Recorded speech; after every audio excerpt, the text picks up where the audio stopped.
The Malleus Maleficarum. Part I. Question X. Whether witches can by some glamour change men into beasts. Here we declare the truth as to whether and how witches transform men into beasts. And it is argued that this is not possible, from the following passage of Episcopus, XXVI, 5. Whoever believes that it is possible for any creature to be changed for the better or for the worse, or to be transformed into any other shape or likeness, except by the Creator himself, who made all things, is without doubt an infidel, and worse than a pagan. And we will quote the arguments of S. Thomas in the second book of Sentences, 8, whether devils can affect the bodily sense by the delusion of a glamour. There he argues first that they cannot. For though that shape of a beast which is seen must be somewhere, it cannot exist only in the senses, for the sense perceive no shape that is not received from actual matter, and there is no actual beast there, and he adduces the authority of the canon.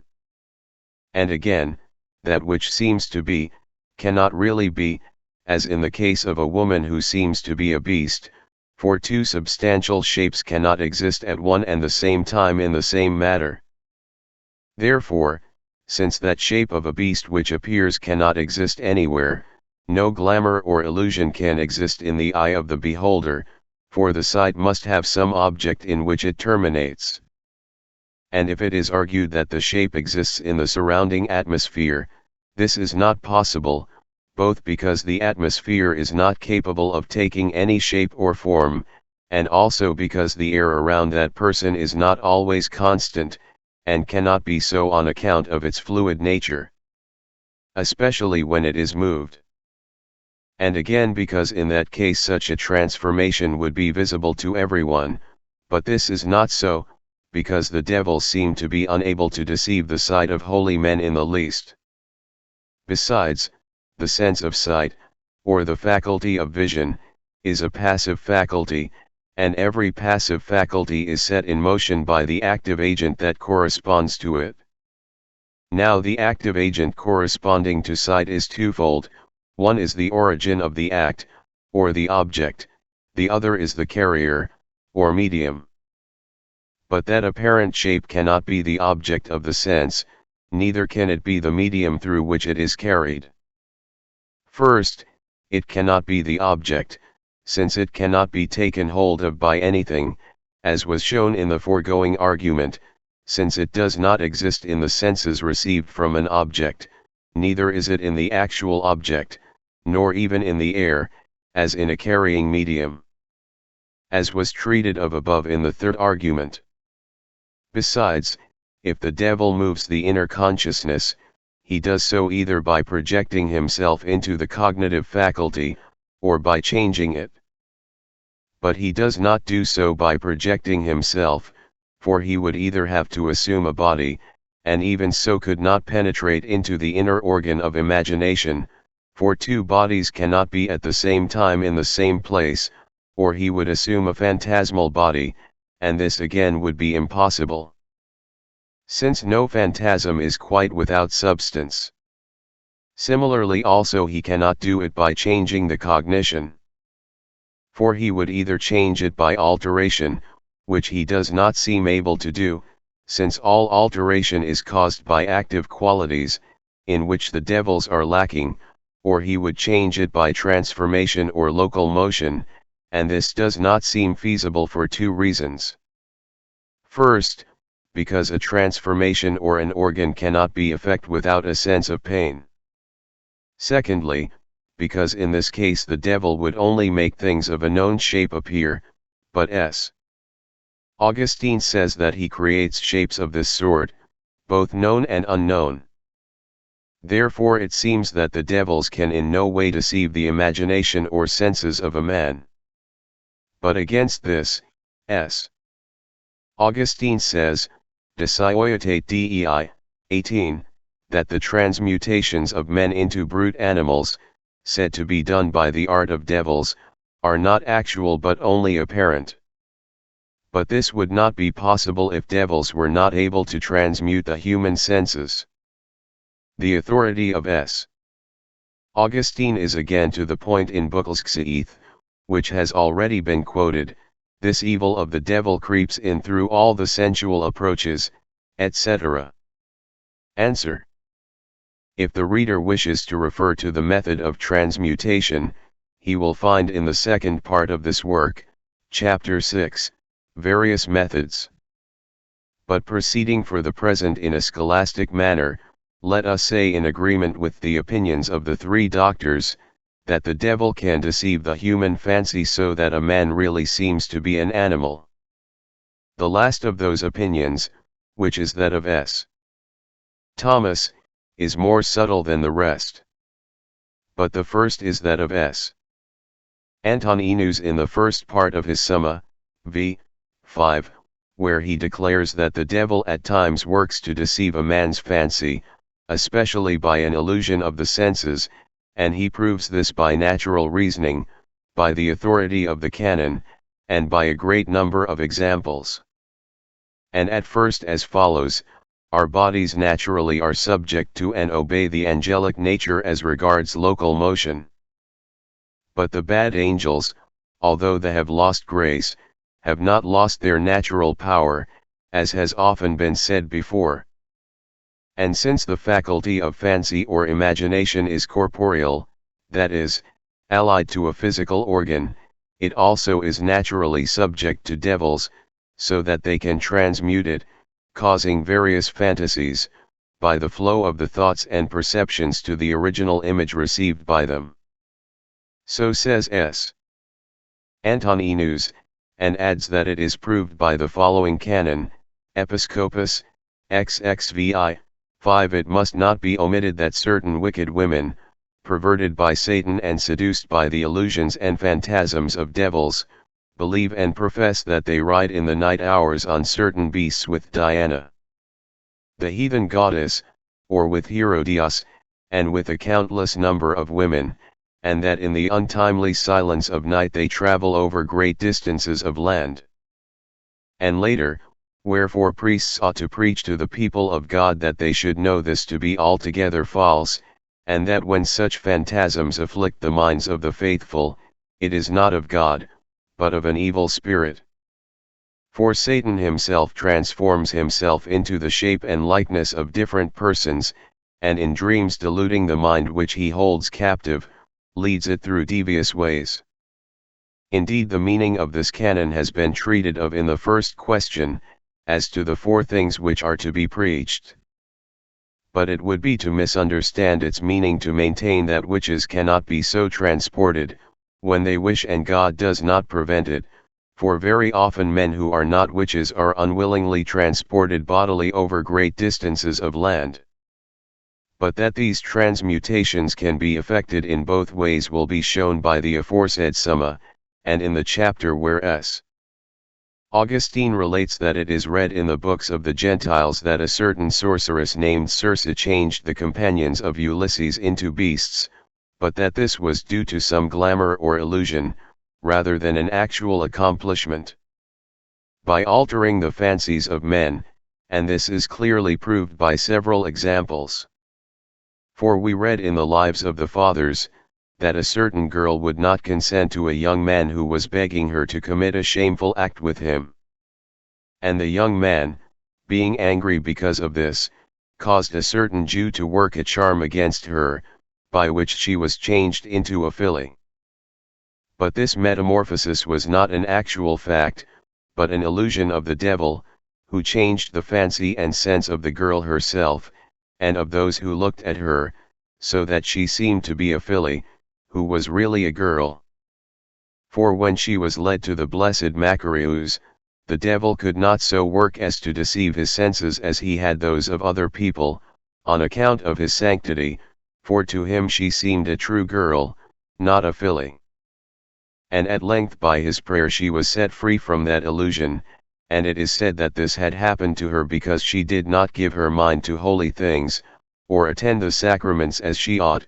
Therefore the devil had power over her, although she was in other respects honest. Therefore the devil can, by moving the inner perceptions and humors, effect changes in the actions and faculties, physical, mental, and emotional, working by means of any physical organ soever, and this accords with S. Thomas, I. 91. And of this sort we may believe to have been the acts of Simon Magus in the incantations which are narrated of him. But the devil can do none of these things without the permission of God, who with his good angels often restrains the wickedness of him who seeks to deceive and hurt us. Wherefore S. Augustine, speaking of witches, says, "These are they who, with the permission of God, stir up the elements, and confuse the minds of those who do not trust in God." XXVI. 5. Also devils can by witchcraft cause a man to be unable to see his wife rightly, and the converse. And this comes from an affectation of the fancy, so that she is represented to him as an odious and horrible thing. The devil also suggests representations of loathsome things to the fancy of both the waking and the sleeping, to deceive them and lead them to sin. But because sin does not consist in the imagination but in the will, therefore man does not sin in these fancies suggested by the devil, and these various transformations, unless of his own will he consents to sin. The second opinion of the modern doctors is to the same effect, when they declare what is glamour, and how many ways the devil can cause such illusions. Here we refer to what has already been said concerning the arguments of S. Antoninus, which there is no need to repeat. The third opinion is that of S. Thomas, and is an answer to the argument where it is asked, wherein lies the existence of the shape of a beast that is seen, in the senses, or in reality, or in the surrounding air. And his opinion is that the apparent shape of a beast only exists in the inner perception, which, through the force of imagination, sees it in some way as an exterior object. And the devil has two ways of effecting such a result. In one way we may say that the forms of animals which are conserved in the treasury of the imagination pass by the operation of the devil into the organs of inner senses, and in this way it happens in dreams, as has been declared above. And so, when these forms are impressed on the organs of the outer senses, such as sight, they appear as if they were present as outer objects, and could actually be touched. The other way results from a change in the inner organs of perception, through which the judgment is deceived, as is shown in the case of him who has his taste corrupted, so that everything sweet seems bitter, and this is not very different from the first method. Moreover, even men can accomplish this by the virtue of certain natural things, as when in the vapor of a certain smoke the beams of a house appear to be serpents, and many other instances of this are found, as had been mentioned above. Solutions of the arguments. As to the first argument, that text is often quoted, but it is badly understood. For as to where it speaks of transformation into another shape or likeness, it has been made clear how this can be done by prestidigitatory art. And as to where it says that no creature can be made by the power of the devil, this is manifestly true if made is understood to mean created. But if the word made is taken to refer to natural production, it is certain that devils can make some imperfect creatures. And S. Thomas shows how this may be done. For he says that all transmutations of bodily matters which can be effected by the forces of nature, in which the essential thing is the semen which is found in the elements of this world, on land, or in the waters, as serpents and frogs and such things deposit their semen, can be effected by the work of devils who have acquired such semen. So also it is when anything is changed into serpents or frogs, which can be generated by putrefaction. But those transmutations of bodily matters which cannot be effected by the forces of nature can in no way be truly effected by the work of the devils. For when the body of a man is changed into the body of a beast, or a dead body is brought to life, such things only seem to happen, and are a glamour or illusion, or else the devil appears before men in an assumed body. These arguments are substantiated. For Blessed Albertus in his book on animals, where he examines whether devils, or let us even say witches, can really make animals, says that they can, with God's permission, make imperfect animals. But they cannot do so in an instant, as God does, but by means of some motion, however sudden, as is clear in the case of witches. And touching the passage in Exodus 7, where Pharaoh called his wise men, he says, the devils run throughout the world and collect various germs, and by using them can evolve various species.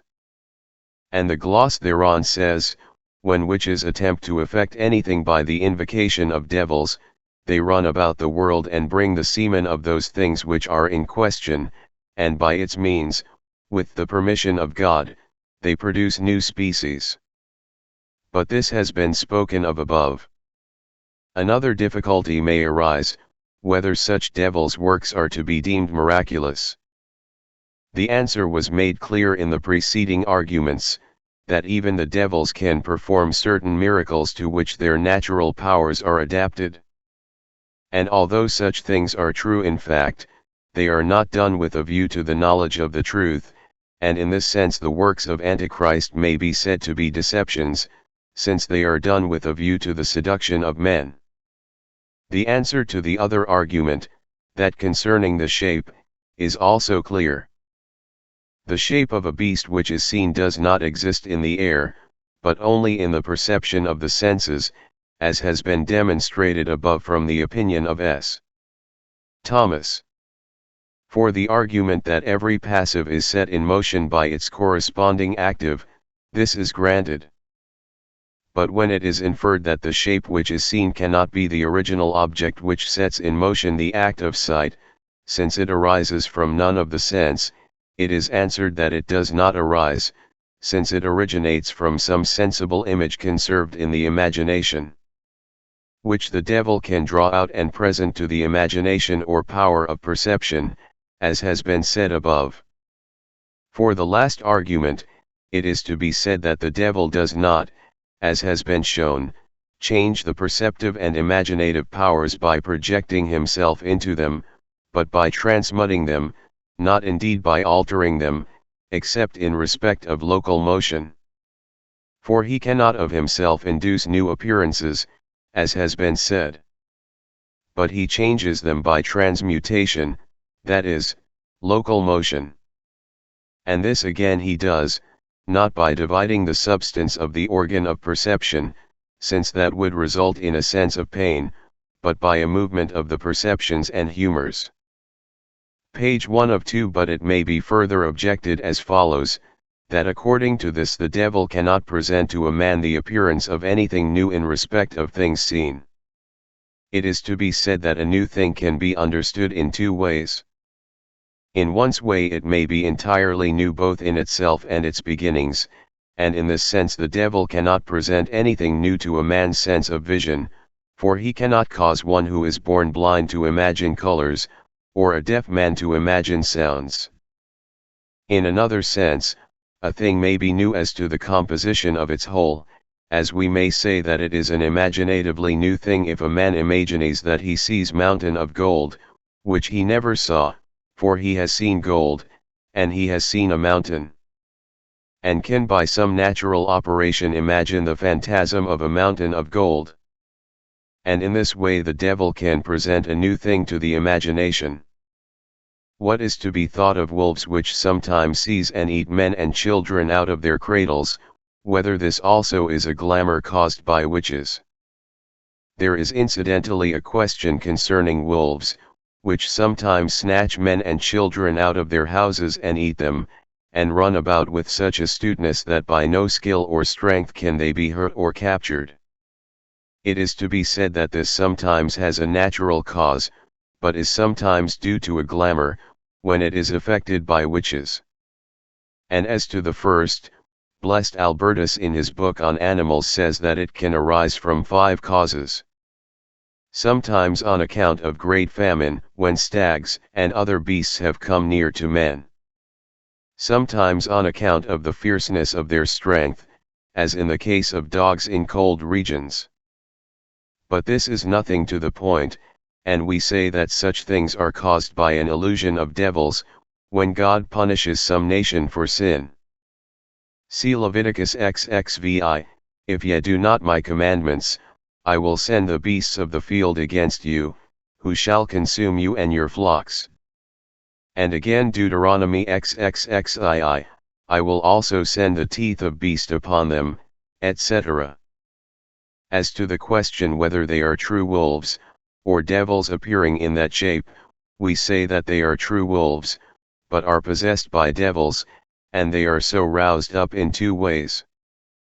It may happen without the operation of witches, and so it was in the case of the 42 boys who were devoured by 2 bears coming out of the woods, because they mocked the prophet Elias, saying, "Go up, thou bald head," etc. Also in the case of the lion which slew the prophet who would not perform the commandment of God.